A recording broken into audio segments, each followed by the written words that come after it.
हाय बच्चे, आप सब कैसे हो? హాయ్ పిల్లలు, మీ అందరూ ఎలా ఉన్నారు? प्रभु यीशु का दया में आप सब ठीक है बोल के मैं सोच रही हूँ। దేవుని దయలో అందరూ బాగున్నారని నేను అనుకుంటున్నాను. क्या आप पिछले संडे का कहानी सुने हो? ఏంటి పోయిన ఆదివారం స్టోరీ విన్నారా? समसोन का कहानी बोले हैं, సంసన్ స్టోరీ చెప్పాను కదా. तो उसमें से क्वेश्चन पूछते हैं। అయితే దానిలో నుండి ఒక క్వశ్చన్ అడుగుతాను. समसोन का पिता का नाम क्या है? సంసన్ యొక్క తండ్రి పేరు ఏంటి? वो नीचे कमेंट करके बताइए। అది కింద కామెంట్ చేయండి. ठीक है, अभी उसके बाद सुनते हैं। ఇప్పుడు మనం తర్వాత ఏం జరిగిందో విందాం. समसोन ने एक शेर को मार डाला है ना? సంసన్ ఒక సింహాన్ని చంపాడు కదా. वो किसका शक्ति के द्वारा मार डाला है? అది ఎవరి బలం ద్వారా చంపాడు? परमेश्वर की शक्ति के द्वारा। దేవుని బలం వలన చంపాడు. तो अभी फिर उधर से वो लौट के अपने घर चला गया था। ఇప్పుడు మళ్ళీ ఆయన తిరిగి ఇంటికి వెళ్ళిపోయాడు. तो इस बार फिर से उसी रास्ते से चलकर फिर फिलिस्तीयों का देश जा रहा था। ఇప్పుడు మళ్ళీ అదే దారిలో నుండి ఫిలిస్తీన్ దేశానికి వెళ్తున్నాడు ఆయన. तो वो क्या देखा है अभी? అయితే ఇప్పుడు అక్కడ ఏం చూశాడు ఆయన? वो जो शेर को मार डाला है ना, ఆయన ఏ సింహాన్ని అయితే చంపాడు కదా, वो शेर का स्केलेटन उधर ही पड़ा हुआ था। ఆ సింహం యొక్క స్కెలిటన్ అక్కడే ఉంది. शेर का स्केलेटन में मधुमक्खी अपना घर बना के रखा हुआ था। ఆయన ఏం చూశాడంటే ఆ సింహం యొక్క స్కెలిటన్లో తేనెటీగ ఇల్లు కట్టుకుంది. तो उसमें क्या रहता है? అయితే వాటిలో ఏముంటుంది? बहुत सारा मधु। ఎంతో తేనె ఉంది. तो वो उसमें से थोड़ा लेके खाया ఆయన దానిలో నుండి కొద్ది తీసుకొని తిన్నాడు. और वो थोड़ा सा अपने माँ पिता के लिए लेके गया। ఇంకా కొద్దిగా తన తల్లిదండ్రుల కొరకు తీసుకుని వెళ్ళాడు. लेकिन उनका बोला नहीं है ये शेर का स्केलेटन में है बोल के, కానీ వాళ్ళకి ఆయన చెప్పలేదు ఇది స్కెలిటన్లో నుండి తీసానని. और उन लोगों को खिला दिया। ఇంకా వాళ్ళకి అది తినిపించాడు. फिर कुछ दिनों के बाद మళ్ళీ కొన్ని దినాల తర్వాత वो जिस लड़की को पसंद किया है, ఆయన ఏ అమ్మాయినైతే ఇష్టపడ్డాడో उस फिलिस्तीन लड़की के साथ शादी करने के लिए वो अभी फिलिस्ती के देश में गया। ఆ ఫిలిస్తీ అమ్మాయిని పెళ్లి చేసుకోవడానికి మళ్ళీ ఆయన ఫిలిస్తీన్ల దేశానికి వెళ్ళాడు. अभी शादी हो रहा है। ఇప్పుడు పెళ్లి జరుగుతుంది. उधर 7 दिन वो लोग शादी करेंगे। అక్కడ 7 రోజులు పెళ్లి చేస్తారు. तो 7 दिनों में उधर जो जो गेस्ट लोग आए हैं वो सभी कोई खेलते हुए, एक दूसरे को पहले को बोलते हुए, पूछते हुए आनंद कर रहे थे। అయితే అక్కడ వాళ్ళు ఆ పెళ్లిలో ఎంతో ఆటలాడుతూ ఒకరినొకరిని పొడుపు కథలు అడుగుతూ ఆనందిస్తున్నారు. तब समसन ने क्या किया? उन सभी को मिला के ये एक पहेली पूछा है। ఇప్పుడు సంసోన్ ఏం చేశాడంటే వాళ్ళందరికీ ఈయన ఒక పొడుపు కథ వేశాడు. वो क्या है? అదేంటి? तो वो क्या है? అయితే అదేంటి? वो ऐसे पूछ रहा है, ఆయన ఇలా అడుగుతున్నాడు, खाने वालों में से खाना और बलवंत में से मीठा, वो क्या है? తినే దానిలో నుండి తిండి, ఇంకా బలమైన దానిలో నుండి తీపి, అది ఏంటి? तो वो लोग सभी को उसको सोचने लगा। అప్పుడు వాళ్ళందరూ దానికోసం ఆలోచిస్తూ ఉన్నారు. तो समसन ने उन लोगों को एक ऑफर भी किया। అయితే సంసోన్ వాళ్ళకి ఒక ఆఫర్ ఇచ్చాడు. वो क्या है? అదేంటి? तुम सभी को इसका आंसर बोलोगे तो तुम सभी को मैं अच्छे अच्छे कपड़े देंगे। ఆయన వాళ్ళతో ఇలా అంటున్నాడు, ఈ పొడుపు కథని మీ అందరూ చెప్తే మీ అందరికీ నేను మంచి మంచి దుస్తుల్ని ఇస్తాను. तो वो सभी को सोचने लगे हैं। అప్పుడు వాళ్ళందరూ ఆలోచిస్తూ ఉన్నారు. अच्छे अच्छे कपड़े का मतलब बहुत कॉस्टली है उस दिनों में। మంచి మంచి దుస్తులు అంటే ఆ దినాల్లో ఎంతో విలువైనవి. तो वो लोग उस सभी को पाने के लिए उसके लिए बहुत सोच रहे थे। అవన్నీ వాళ్ళు పొందుకోవడానికి ఎంతో ఆలోచిస్తూ ఉన్నారు. बहुत सोच रहे हैं लेकिन आंसर नहीं आ रहा। 1 दिन हो गया, 2 दिन हो गया, 3 दिन हो गया, वैसे 7 दिन बीत जा रहा है। వాళ్ళు ఎంతగానో ఆలోచిస్తున్నారు కానీ వాళ్ళకి తెలియటం లేదు. ఒక దినం అయిపోయింది, రెండో రోజు అయిపోయింది, మూడో రోజు అయిపోయింది, అలా 7 రోజులు గడిచిపోతూ ఉన్నాయి.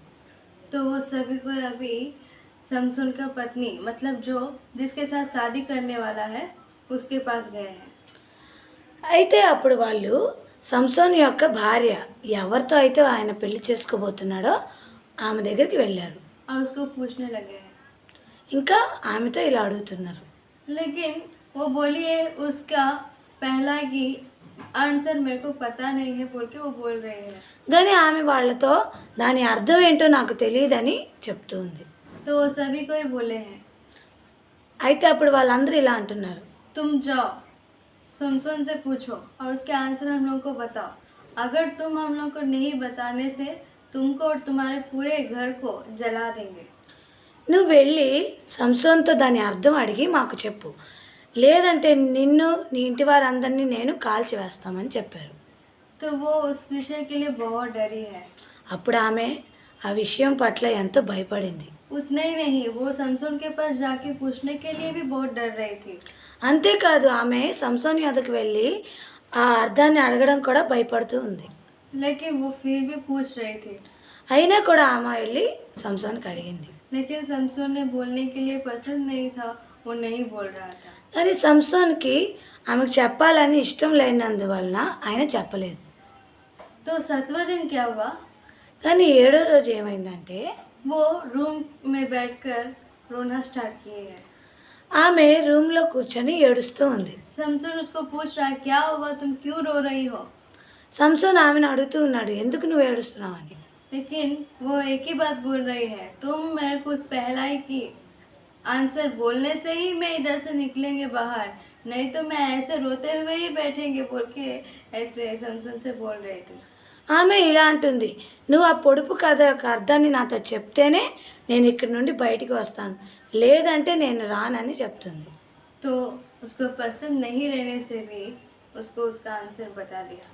ఆయనకి ఇష్టం లేనప్పుడు కూడా ఆమెతో ఆ ఆన్సర్ చెప్పాడు. तो वो जाके उन लोगों से बोल दी। అప్పుడు ఆమె వెళ్ళి వాళ్ళతో చెప్పేసింది.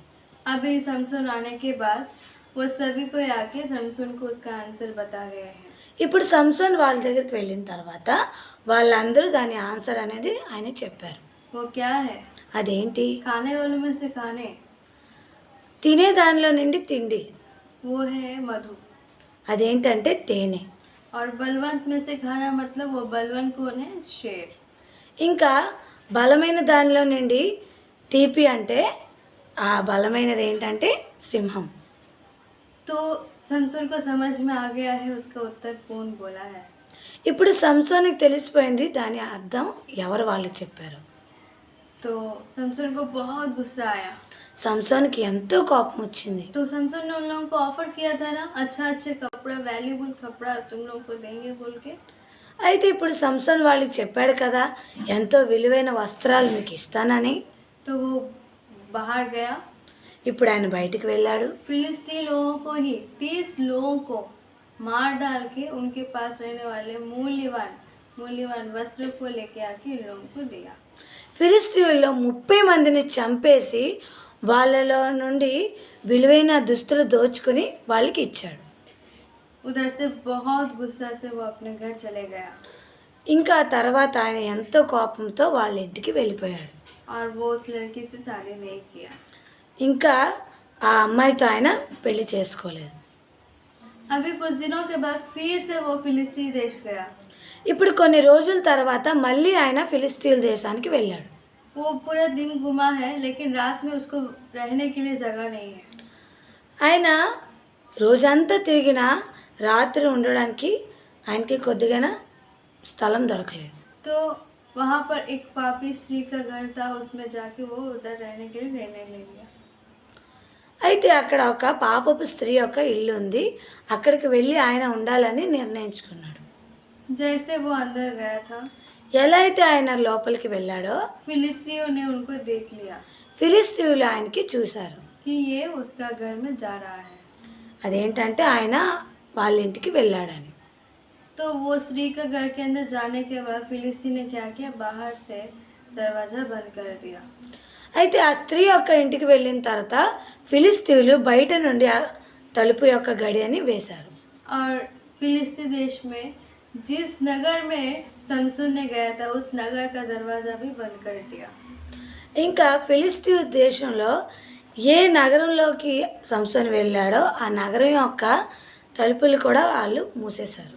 क्योंकि अगर वो उधर से भाग जाएगा बोल के, ఎందుకంటే ఆయన అక్కడి నుండి పారిపోతాడని. और वो जब सुबह उठेगा तब उनको मार डालना है बोल के फिलिस्तीन ने प्लान बनाया। ఇంకా ఆయన ఉదయం లేచిన తర్వాత ఆయన్ని చంపాలని ఫిలిస్తీయులు ఆలోచిస్తూ ఉన్నారు. तो समसून क्या किया? అయితే ఇప్పుడు సంసోన్ ఏం చేశాడు?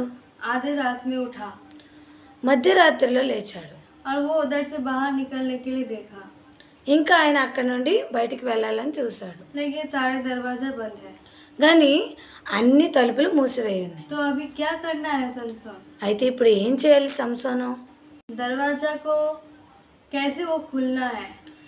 ఆ తలుపుల్ని ఆయన ఎలా తీయాలి? चाबी तो उसके पास नहीं है.